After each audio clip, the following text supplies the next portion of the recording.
तो बच्चों एक बार ब्रीफ रिकैप कर लेते हैं कि लास्ट क्लास में हम लोगों ने क्या क्या कंप्लीट कर लिया था and after that we will continue with our session. Okay, so in our last class we were talking about agriculture. तो बच्चों आप लोगों को एग्रीकल्चर का मतलब तो पता चल गया है. एग्रीकल्चर मतलब क्या होता है? कल्टीवेशन और टिलिंग ऑफ सॉइल और rearing of live stock. Okay, and it includes growing of crops, fruits, vegetables, flowers. Okay, ये सारी चीज इसमें आती है. सो बेसिकली हम लोग ने देखा that favorable topography of soil and climatic conditions, they are vital and very important for agriculture activity. कि कहीं पर अगर adequate amount of rainfall हो, water availability काफी अच्छा हो, apart from that soil काफी अच्छा हो, तो basically वहां पे बहुत अच्छे से agriculture perform किया जा सकता है, right? उसके बाद हम लोगों ने कुछ इंपॉर्टेंट पॉइंट्स के बारे में पढ़ा. जैसे आप लोगों ने एग्रीकल्चर के बारे में पढ़ा, वैसे डिफरेंट टाइप्स ऑफ कल्टीवेशंस होते हैं. तो उसमें हम लोगों ने सबसे पहले देखा सेरीकल्चर के बारे में, that is commercial rearing of silk worms, जिससे सिल्क बनाया जाता है. ओके, जो क्लॉथ के काम आता है ना. बेसिकली क्लॉथ में आप देखोगे सिल्क एक तरीके का होता है जो आप अपने पेरेंट्स से भी पूछ सकते हो. Okay, apart from that we also talked about pisciculture. Now what is pisciculture? That is breeding of fishes in a specially constructed tank और ponds. Okay, apart from that there is viticulture. Viticulture का मतलब क्या होता है बच्चों? Cultivation of grapes. और last में हमारा सबसे लास्ट और इंपॉर्टेंट पॉइंट था हॉर्टिकल्चर. हॉर्टिकल्चर का क्या मतलब होता है? ग्रोइंग ऑफ वेजिटेबल्स, फ्रूट्स और flowers that is used for commercial purposes. Okay, मतलब मार्केट्स में बेचने के लिए. तो ये सारे पॉइंट्स आपके लिए इंपॉर्टेंट थे. उसके बाद हम लोगों ने देखा बच्चों फार्म सिस्टम के बारे में. और फार्म सिस्टम में मैंने आपको क्या बताया कि जो एग्रीकल्चरल एक्टिविटी है बच्चों, that is seen as a whole system. और इस सिस्टम में तीन चीज होता है. पहला इंपॉर्टेंट पॉइंट है इनपुट्स. और इनपुट्स में हमने क्या देखा? Seeds, fertilisers and machinery. These are the inputs जो यूज किया जाता है फॉर ग्रोइंग अ क्रॉप या for doing a agricultural activity, right? और दूसरा हमारा पॉइंट था प्रोसेसेस. और कौन कौन से प्रोसेसेस होते हैं? तो सबसे पहले हम लोग देख सकते हैं ploughing of the field. Apart from that sowing of the seeds को सबसे पहले सॉइल में डाला जाता है. उसके बाद इरिगेशन किया जाता है. फिर वीडिंग होता है, दैट इज अप्लाइंग और spraying of fertilisers, insecticides, pesticides, right? And apart from that हमारा लास्ट है हार्वेस्टिंग. ओके, उसके अलावा हम लोगों ने आउटपुट में क्या देखा कि ये सारी चीजें करने के बाद आउटपुट में क्या मिलता है बच्चों? So the crops that are grown in that particular soil. तो ये पूरे सिस्टम को आप देखो तो ये पूरा हमारा फार्म सिस्टम होता है, ये पूरे एग्रीकल्चरल एक्टिविटी में. Okay, so please remember all these points here, right? अब आज के टॉपिक में हम लोग डिस्कस करने वाले हैं about the types of farming. कि एक तरफ आप लोगों ने देखा दैट इज एग्रीकल्चर, हम लोगों ने पूरा टर्म समझने का कोशिश किया है. उसके बाद हम लोग देखते हैं what are the different types of farming, right? Now farming is practised in various ways across the world. अब आप सोचोगे कि क्या हर जगह एक तरह की फार्मिंग होती है? Obviously not. तो ऑब्वियसली डिफरेंट फैक्टर्स होते हैं बच्चों, जिस पर डिपेंड होता है कि किस एरिया में किस तरीके का फार्मिंग प्रैक्टिस किया जाएगा. So farming is practised in various ways across the world. Okay, different area में डिफरेंट तरीके से फार्मिंग होता है and that is why we have to understand what are these different types of farming. Now, depending upon the geographical conditions, demand of produce, and also labor and level of technology, farming can be classified into two main types.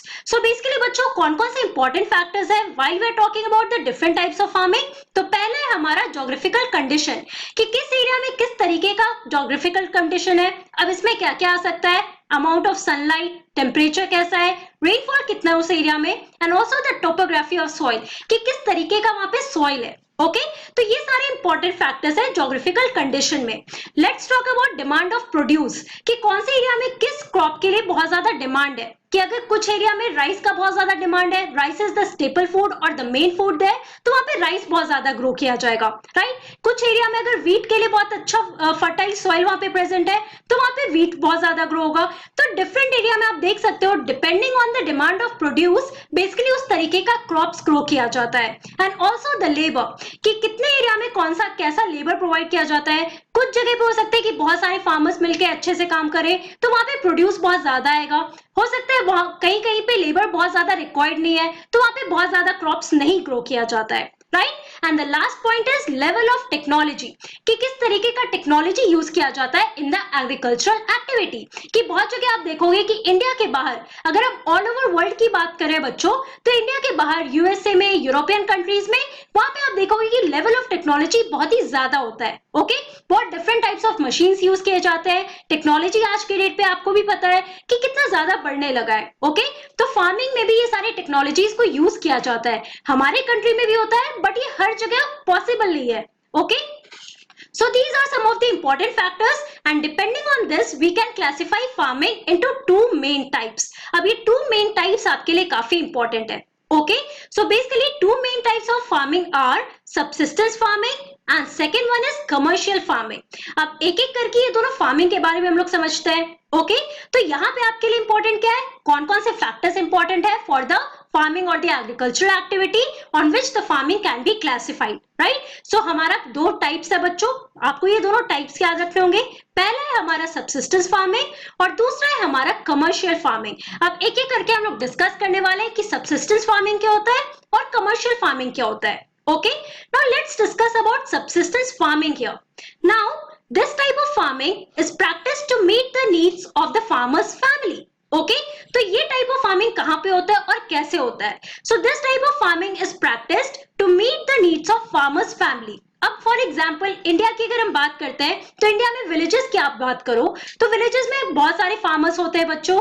तो वहां पे आप देखो कि एक family, अगर कोई farmer family है तो वो लोग जो फार्मिंग करते हैं that is a subsistence farming, that is only to meet the needs of farmers family. So basically एक तरह का फार्मिंग जहां पे जो भी प्रोड्यूस किया जाता है, जो भी क्रॉप्स ग्रो किए जाते हैं that is sufficient for the farmers family. Okay, उनके लिए वो जितने भी क्रॉप्स ग्रो कर रहे हैं वो उनके लिए सफिशिएंट है, राइट? तो ऑब्वियसली स्मॉल लैंड में किया जाएगा, बहुत ज्यादा लेबर भी यूज नहीं होगा, राइट? तो ये हमारा एक तरीके का फार्मिंग है, that is subsistence farming, that is sufficient for the farmers family. Okay, now traditionally low levels of technology and household labor are used to produce on small output। so basically यहाँ पे आप देखो कि subsistence farming में क्या होता है, तो यहाँ पे आप देखो कि टेक्नोलॉजी बहुत बड़ा टेक्नोलॉजी है, बहुत ज्यादा टेक्नोलॉजी की जरूरत यहाँ पे नहीं है। Low level of technology can work कि यहाँ पे आप बुलक कार्ट्स यूज कर सकते हो, ट्रैक्टर्स यूज कर सकते हो, प्लाउ यूज कर सकते हो for irrigation of the land. Okay, apart from that household labour, household labour कहने का क्या मतलब है बच्चों कि यहाँ पे आप देखो कि कोई एक फैमिली है, जैसे हम लोग इस पिक्चर में देख सकते हैं। Now this is a farmer family, right? तो यहाँ पे आप देख सकते हो फैमिली में अगर 3 से 4 लोग, ओके, तो ये 3 से 4 लोग क्या करेंगे, एक छोटा सा लैंड लेंगे, एक स्मॉल प्लॉट ऑफ लैंड लेंगे, उस लैंड में वो इतना ही क्रॉप ग्रो करेंगे जिससे उनका नीड पूरा हो सकता है। यही है हमारा सबसिस्टेंस फार्मिंग।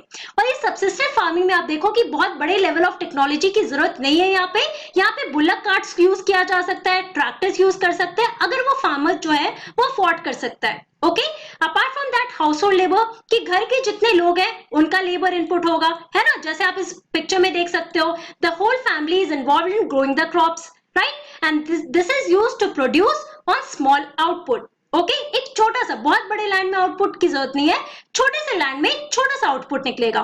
ओके, तो यहाँ पे आप पिक्चर में देख सकते हो, these are the examples of your subsistence farming here। Okay, so I hope this point is clear about subsistence farming। अब हम लोग सबसिस्टेंस फार्मिंग की बात करते हैं बच्चों, तो सबसिस्टेंस फार्मिंग इज फर्दर सब डिवाइडेड इनटू 2 टाइप्स। ओके, और हमारा 2 टाइप क्या है, एक है हमारा इंटेंसिव सबसिस्टेंस फार्मिंग एग्रीकल्चर और दूसरा है हमारा प्रिमिटिव। तो यहाँ पे हम लोग सबसे पहले डिस्कस करने वाले हैं about intensive subsistence agriculture. Okay, तो एक तरफ आप लोगों ने सबसिस्टेंस एग्रीकल्चर के बारे में पढ़ लिया है, अब हम लोग उसके टाइप्स के बारे में डिस्कस करते हैं। Okay, so let us talk about intensive subsistence agriculture। Now, इसमें क्या होता है, the farmer cultivates a small plot of land using simple tools and more labor। अब intensive subsistence agriculture में आप देखो कि farmer क्या करता है बच्चों, he cultivates a small plot of land। तो ये point आपके लिए बहुत ही important है कि यहाँ पे small plot of land में cultivation होता है, बड़े land पे नहीं बल्कि small land में cultivation होता है। using what? using simple tools and more labor। तो simple tools यूज किए जाते हैं, बहुत बड़े बड़े टूल्स यहाँ पर नहीं यूज किए जा सकते क्योंकि एक स्मॉल लैंड में कल्टीवेशन हो रहा है। ओके, और लेबर यहाँ पे ज्यादा लगता है, right? Now climate with large number of days with sunshine and fertile soils permit growing of more than one crop annually on the same plot। अब जैसे आप लोगों ने ये भी पढ़ा था कि अगर हम लोग फार्मिंग एक्टिविटीज की बात कर रहे हैं तो इंपॉर्टेंट फैक्टर क्या है यहाँ पे, climate and the topography of soil, कि यहाँ पे क्लाइमेटिक कंडीशन अगर अच्छा है तो वहां पे बहुत सारे क्रॉप्स ग्रो किए जा सकते हैं। तो यहाँ पे आप देखो, अगर हम लोग इंटेंसिव सबसिस्टेंस एग्रीकल्चर की बात कर रहे हैं बच्चों, तो climate with large number of days with sunshine, तो अगर सनशाइन बहुत एप्रोप्रिएट या एडिक्वेट अमाउंट में मिल रहा है और ऑब्वियसली वहां पे क्लाइमेटिक कंडीशन अच्छा है, so people can grow more than one crop annually, कि एक साल में आप देखो कि फार्मर्स वहां पे एक से ज्यादा क्रॉप्स ग्रो कर सकते हैं अपने स्मॉल प्लॉट ऑफ लैंड में। So obviously it is really important कि क्लाइमेटिक कंडीशन अच्छा होना चाहिए और सॉइल भी बहुत फर्टाइल होना चाहिए। अगर सॉइल फर्टाइल है तो more than one crops can be grown annually on the same plot. Okay, तो यहाँ पे एक प्लॉट पे, एक छोटे से प्लॉट पे दो टाइप्स ऑफ क्रॉप्स ग्रो किए जा सकते हैं in one year. Okay, so this is your intensive subsistence agriculture where farmer he cultivates a small plot of land using simple tools and more labor. तो ये point आपके लिए important है जो आपको यहाँ पे याद रखना होगा। ओके, और फैक्टर्स सबके लिए सेम होने चाहिए कि क्लाइमेटिक कंडीशन हर जगह वैसा होगा तभी तो अच्छे क्रॉप्स ग्रो होंगे, है ना। फर्टिलिटी ऑफ सॉइल होगा, ऑब्वियसली जब सॉइल बहुत फर्टाइल होगा तो वहां पे अच्छे क्रॉप्स ग्रो हो सकते हैं, राइट। तो फैक्टर्स हर जगह आप देखोगे कि आपको सेम मिलेगा। Okay, so keep this point in mind here. Now let us talk about the examples of intensive subsistence farming और agriculture. तो यहाँ पे examples में हम लोग क्या देख रहे हैं कि अगर हम intensive subsistence farming की बात करें बच्चों, तो कौन कौन से crops grow होते हैं। तो यहाँ पर आप देखो कि rice is the main crop. अगर इंटेंसिव सब्सिस्टेंस फार्मिंग की बात हो रही है तो rice is the main crop that is grown in a farmers family. Okay, that is the main staple food there. Other crops that are grown includes wheat, maize, pulses and oil seeds. तो उसके अलावा आप different crops देख सकते हो जो एक farmer अपने स्मॉल प्लॉट ऑफ लैंड में ग्रो करता है, that is wheat, then maize, then pulses and oil seeds. Okay, अब कौन सा एरिया बहुत ही अच्छा है जहाँ पे इंटेंसिव सब्सिस्टेंस फार्मिंग हो सकता है वो हम लोग देखते हैं। So intensive subsistence agriculture is prevalent in thickly populated areas of the monsoon regions of South, South East and East Asia.